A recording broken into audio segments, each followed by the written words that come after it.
हम सब उत्पत्ति की पुस्तक निकालेंगे, दूसरा अध्याय निकालेंगे और 7वां वचन। परमेश्वर का वचन कहता है, और यहोवा ने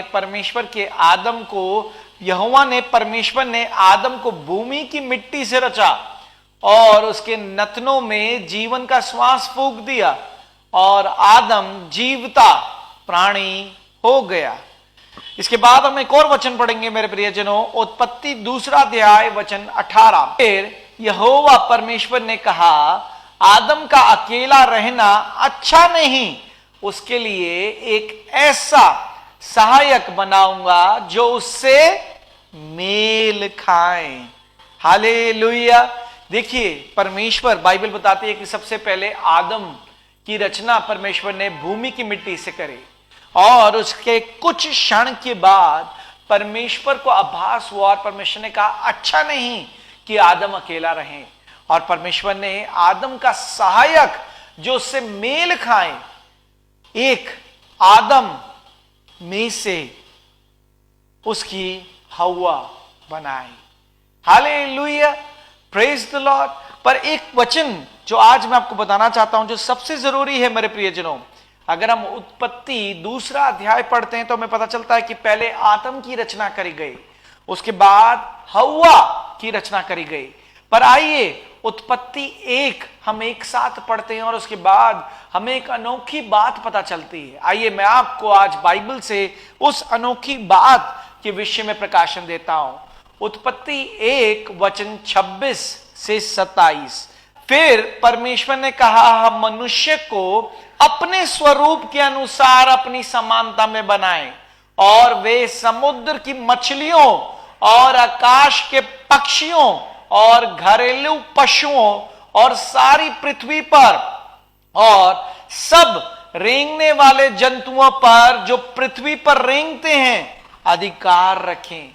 तब परमेश्वर ने मनुष्य को अपने स्वरूप के अनुसार उत्पन्न किया, अपने ही स्वरूप के अनुसार परमेश्वर ने उसको उत्पन्न किया, नर और नारी करके उसने मनुष्य की सृष्टि की। देखिए मेरे प्रियजनों, जब हम उत्पत्ति दूसरा अध्याय पढ़ते हैं तब हमें पता चलता है कि परमेश्वर ने आदम को बनाया। हालेलुया। और दूसरे ही अध्याय में कुछ क्षण के बाद, कुछ वचनों के बाद हमें पता चलता है परमेश्वर ने आदम का सहायक हव्वा बनाई। Praise the Lord. पर सबसे अनोखी चीज है जो परमेश्वर हमें उत्पत्ति पहले अध्याय में बताता है। यहां उत्पत्ति पहला अध्याय वचन 27, परमेश्वर का वचन कहता है कि परमेश्वर ने पहले ही नर और नारी की रचना कर दी थी।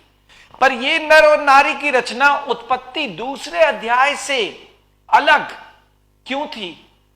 उत्पत्ति दूसरे अध्याय में परमेश्वर ने सबसे पहले मनुष्य की रचना करी जिसे आदम कहा गया, और कुछ वचनों के बाद, कुछ समय के बाद हमें पता चला कि आदम का सहायक हव्वा परमेश्वर ने आदम में से बनाई। पर उत्पत्ति पहला अध्याय वचन 27, परमेश्वर ने यहां नर और नारी की रचना पहले ही कर दी थी, और ये जो रचना परमेश्वर ने उत्पत्ति पहले अध्याय में करी थी मेरे प्रियजनों, वो थी आत्मिक नर और आत्मिक नारी की रचना। हालेलुया। उसने मनुष्य आत्मिक रीति से अपने सोच विचार में बना दिया था कि मुझे अब एक मनुष्य बनाना है और उस मनुष्य की सहायक एक नारी बनानी है।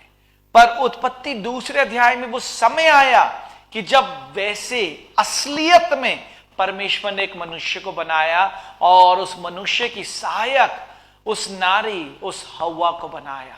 हालेलुया। आप जानते हैं जो बात मैं आज आपको समझाने जा रहा हूं वो सबसे जरूरी है।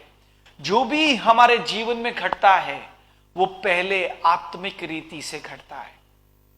अगर हमें बरकत चाहिए, हमें आशीष चाहिए, तो हमें पहले अपने आत्मिक जीवन में बरकत और आशीष को प्राप्त करना है। अगर हमें उन्नति चाहिए तो हमें पहले आत्मिक जीवन में उन्नति प्राप्त करनी बहुत जरूरी है। हमारा सांसारिक जीवन हमारी आत्मिक जीवन पर निर्भर है। अगर हमारा आत्मिक जीवन अच्छा भला और स्वस्थ है तो हमारा सांसारिक जीवन भी अच्छा भला और स्वस्थ रहता है। पर जब ये आत्मिक उन्नति होती है मेरे प्रियजनों, तो ना कि सिर्फ अब आत्मा में चीजों को अनुभव करते हैं, अद्भुत चीजों को अनुभव करते हैं या अनुभव अलग अलग चीजों को करते हैं, पर आप सांसारिक जीवन में भी उस उन्नति को प्राप्त करते हैं। आपका सांसारिक जीवन उस आत्मिक उन्नति पर निर्भर है मेरे प्रियजनों। अगर हम अपने आत्मिक जीवन की उन्नति के लिए आज सहमति से जुड़ते हैं मेरे प्रियजनों, तो हमारे जीवन में कुछ विशेष चीजें होती हैं। ना कि हम आत्मा में अद्भुत अनुभव करते हैं, पर हम सांसारिक रीति से अपने जीवन में भी अद्भुत अनुभव करते हैं। हमारा आत्मिक जीवन बदलता है तो हमारा सांसारिक जीवन बदलता है। जब हम आत्मिक रीति से फलते फूलते हैं तो हम सांसारिक रीति से भी फलते फूलते हैं।